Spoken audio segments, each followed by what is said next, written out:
Hi, this is Jessica DeMassa, and welcome to this episode of Health in 2.0, where we answer all of your burning questions about health and technology. We have with us, of course, Mr. Matthew Holt, the 2-minute man himself.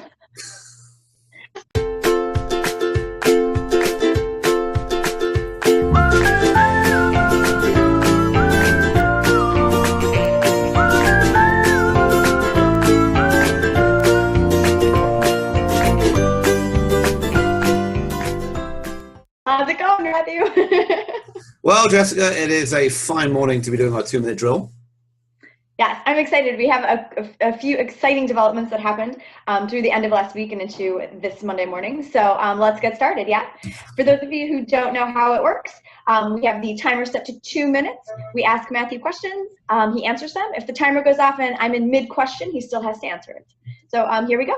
Ready? Go.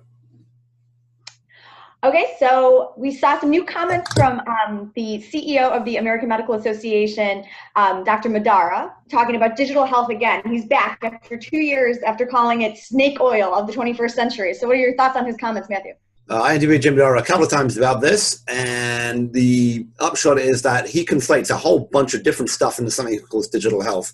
Most of this is surrounding doctors not liking the EMR interfaces of the pre-digital health era digital health, which is the Epics and the Cerns and all the rest of that. He's also talking about, he talked back then and still talking about more types of regulation. There will be regulation happening, but it's probably not going to be as aggressive as he likes. So I think Jim is still tilting at windmills a little bit. Okay.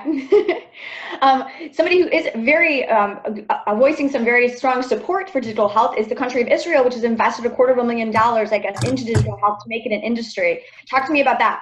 Okay, so there are a ton of really interesting health tech companies coming out of Israel and a bunch of other interesting startups coming out of that startup nation.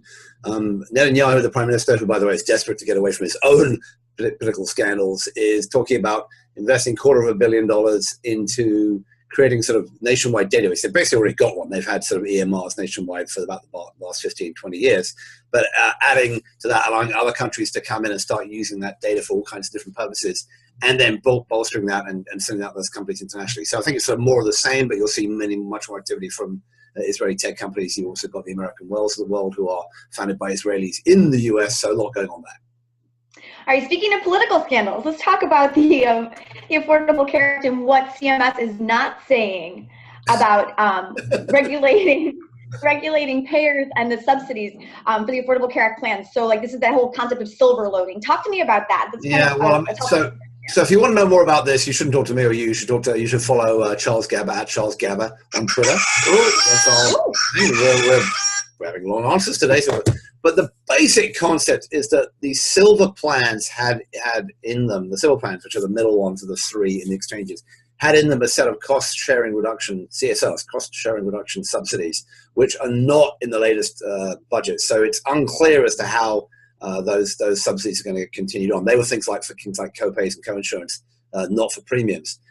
So the premium subsidies are going to be in there. There's a whole bunch of complexity about whether you can play some games in order to get some more people into those silver plans and get other types of premium reduction. But the upshot is it's another assault on the Affordable Care Act. You know, it's now made it to 8 years old. We noticed. Can you believe it was its birthday on Friday?